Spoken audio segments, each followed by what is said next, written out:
रोजगार समाचार के इस नए बुलेटिन में पुनः आपका स्वागत है। हर बार की तरह इस बार फिर एक अनुवादक की भर्ती की जानकारी आपको देने आया हूँ। यह विभाग है bureau of Indian standard BIS।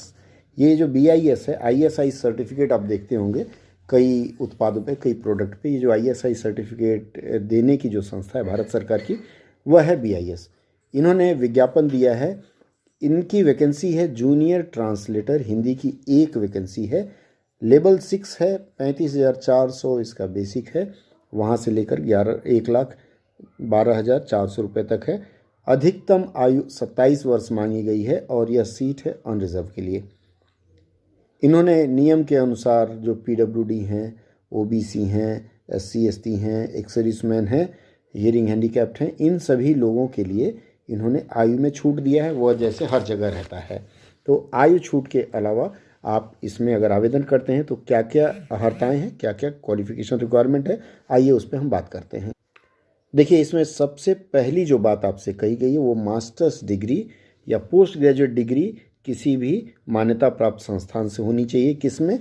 With English. अगर मास्टर्स डिग्री आपकी हिंदी में है तो इंग्लिश ग्रेजुएशन में पढ़ा होना चाहिए। नहीं तो मास्टर्स डिग्री इंग्लिश में है तो हिंदी ग्रेजुएशन में पढ़ा होना चाहिए। वह भी नहीं अगर आपके पास, तो मास्टर्स डिग्री किसी भी विषय में हो और हिंदी और इंग्लिश आपका ग्रेजुएशन लेवल पर पढ़ा हो।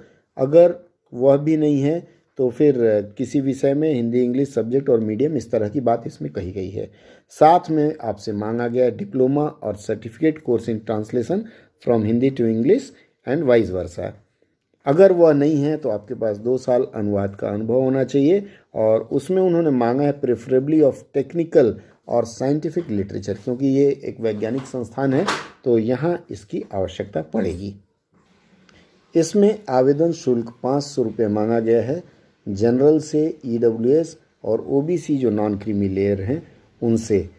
और इसको आपको भेजना है by demand draft in favour of bureau of Indian standard, payable at Delhi. ये इसके विज्ञापन में दिया हुआ है। SC ST जो कैंडिडेट हैं उनके लिए इन्होंने बाकी चीज़ें लिखी है। No fee would be required लिखा हुआ है to paid by SC ST PWD महिला और BIS के जो डिपार्टमेंटल कैंडिडेट हैं इनको देने की ज़रूरत नहीं। देखिए, ये विज्ञापन मैंने आपको मेरा जो ब्लॉग है GALI-KUCHA.blogspot.com पे मैंने डाला हुआ है, आप वहाँ से निकाल सकते हैं।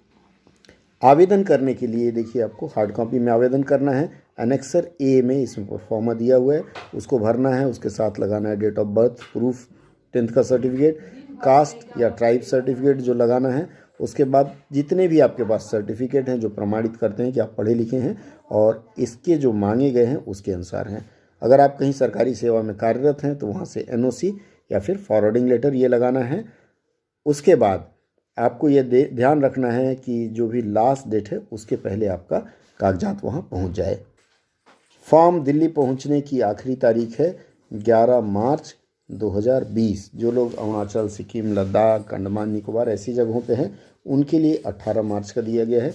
तो मैं कहूँगा समय कम है, आप लोग अभी से ही आवेदन भर के भेजने की प्रक्रिया शुरू कर दें। अब इस परीक्षा से संबंधित सबसे अहम बात है कि इसका सिलेबस क्या होगा, पैटर्न ऑफ एग्जामिनेशन क्या होगा, उस पर हम बात करें। देखिए, पेपर 1 इसमें आता है MCQ, मल्टीपल चॉइस क्वेश्चन, अर्थात वस्तुनिष्ठ प्रश्न आते हैं। किसके आएंगे? करंट अफेयर्स, राजभाषा अधिनियम और नियम से आएंगे। इसमें 20 प्रश्न होंगे और अधिकतम 20 नंबर होगा। इसके बाद इंग्लिश लैंग्वेज आप पढ़ते आए हैं, English grammar, spelling, synonyms, antonyms, fill in the banks, sentence of translation, ये चीज़ें रहेंगी। 25 प्रश्न होंगे और 25 नंबर के होंगे। और साथ में हिंदी लैंग्वेज, मतलब हिंदी ग्रामर, हिंदी व्याकरण, स्पेलिंग, सिनोनिम्स, वही चीज़ें जो आप हमेशा करते आए हैं, ये होगा 25 नंबर का। और इसके लिए अधिकतम अंक आपको 25। और फिर पेपर 2 है डिस्क्रिप्टिव, मतलब विवरण उसमें रहेगा। अनुवाद पूछा जाएगा English to Hindi and vice versa. ये आपके 2 ही प्रश्न होंगे, 80 नंबर के कुल 150 प्रश्न होंगे। एक ही दिन में सारा निपटा लिया जाएगा। तो अगर आप अपने आप को मानते हैं कि आप इसके लायक हैं तो भर दीजिए। इसमें एक और कैच है, वो मैं बताता हूँ।